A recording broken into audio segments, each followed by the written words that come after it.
Good morning class. Today we have started with a new chapter, If the Well Grows Dry. It is chapter 6 by Albert Gore. He has won Nobel Prize. In this lesson he has explained about the importance of water और water की scarcity के बारे में बताया है.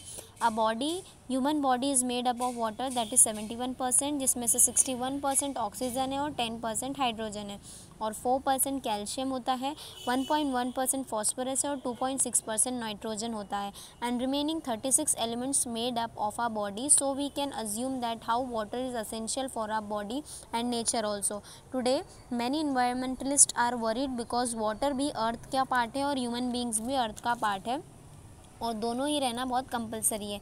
हमारा blood उतना ही salt contain करता है जितना sea water. We are connected chemically and biologically with water, क्योंकि हम वाटर पर पूरी तरीके से डिपेंड है और इस बात में भी कोई डाउट नहीं है कि हमारे पूजा पाठ, संस्कारों, रिलीजन में भी पानी का बहुत ज़्यादा इंपॉर्टेंस है. जैसे हिंदुज़्म में कोई भी पूजा करने से पहले पानी से प्योर या शुद्ध करते हैं, गंगा स्नान करते हैं, यमुना स्नान करते हैं और कुंभ में भी लोग जाते हैं स्नान करने के लिए बिकॉज पानी को सभी लोग प्योर मानते हैं. वैसे ही क्रिश्चियनिटी में भी पानी को पवित्र मानते हैं और पानी से ही पूजा करते हैं.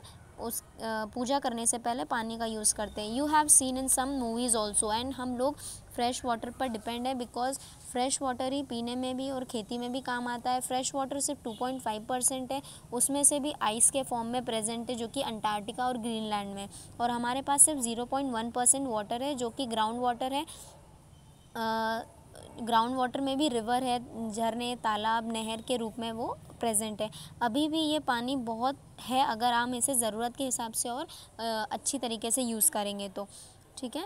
एंड इंडियंस स्टार्टिंग से सिंधु घाटी के बिसाइड में ही अवेलेबल मतलब वहीं पे रहते हैं. बट आज हम पानी के बहुत मिसयूज़ कर रहे हैं और आज टेक्नोलॉजी की वजह से ग्लोबल वार्मिंग बढ़ रही है और एटमॉस्फेयर में भी पानी ज़्यादा है लेकिन हमारे पास पानी कम है. Greenhouse effect is also increasing. Polar regions में भी बर्फ़ भी पिघलने लग रहे हैं और ग्लोबल वार्मिंग उससे बढ़ रही है और जिससे एवापोरेशन भी बढ़ रहा है. कहीं जगह पर पानी ज़्यादा है और कहीं जगह पर पानी कम है. सी वाटर वहाँ के लोगों को हाई वाटर लेवल के टाइम पर बहुत ज़्यादा प्रॉब्लम फेस करनी पड़ती है. उनके घरों में पानी चले जाता है और काफ़ी लॉस होता है.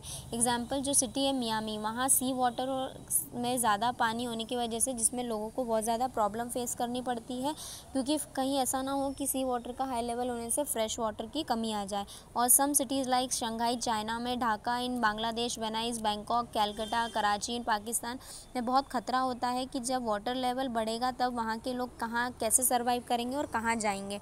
And one more danger is deforestation जो भी वाटर से कनेक्टेड है, क्योंकि जब हम ट्रीज़ कट कर देते हैं तो रेन वाटर सॉइल में अब्जॉर्ब नहीं होता और सॉइल में रिवर को बहा के ले जाता है. दूसरी, बाढ़ आने के डेंजर रहता है और जब जंगल कट जाते हैं तब उसकी बारिश करवाने की कैपेसिटी भी कम हो जाती है. और आपने देखा ही होगा जहाँ पर ज़्यादा पेड़ होते हैं वहाँ पर मैक्सिमम बारिश भी होती है. So in this way we destroy water system and river overflow या बाढ़ आने की वजह से खेतों की टॉप सॉइल भी चली जाती, बह जाती है तो खेती भी पॉसिबल नहीं है. बहुत लॉस हो जाता है डिफॉरेस्टेशन की वजह से. और थर्ड डेंजर होता है वाटर पोल्यूशन, जैसे कि हार्मफुल गैसेस होते हैं CO2, क्लोरोफ्लोरोकार्बन जो एयर में मिलते हैं और ह्यूमन बॉडी को बहुत सारे डिसीजेज जैसे कि डायरिया, कॉलरा, जॉन्डिस ये सारी बीमारियां दे जाते हैं जो कि केमिकल से पल्यूट हो जाता है वाटर.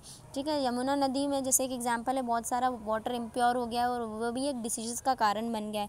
और 1.7 मिलियन लोगों के पास प्योर वाटर नहीं है पीने के लिए और 30 मिलियन लोगों के पास नॉर्मल पानी नहीं है डेली यूज़ के लिए. इन इंडिया ओनली 114 टाउन्स में रिवर में गार्बेज डाला जाता है. जहाँ कुंभ का मेला लगता है उसमें गंगा नदी में भी गटर का गंदा पानी डाला जाता है. कैलिफोर्निया का हाफ पार्ट सी वाटर में जा रहा है. इफ़ वी थिंक कि हम सी वाटर को ड्रिंक के काम में ले सकते हैं या नेक्स्ट टू इम्पॉसिबल है ये तो. या हम सोचें कि ग्लेशियर की बर्फ़ को पिघला के उसको यूज़ में ले लेंगे तो वो भी इम्पॉसिबल है. For this there is only one reason to save tree and all should be united to save our nature because अगर वाटर नहीं बचेगा तो ह्यूमन लाइफ भी इम्पॉसिबल है. Okay. So this is the only chapter about water जो हमें Albert गौर ने पढ़ाया है और वाटर की इम्पोर्टेंस को बताया कि हमको वाटर को किस तरीके से बचाना है ताकि फ्यूचर जनरेशन के लिए हम उसको बचा सकें. और बहुत सारे वेज़ हैं ताकि हम वाटर को कंटेमिनेटेड होने से बचा सकते हैं. So this was our chapter if the well goes dry. Thank you.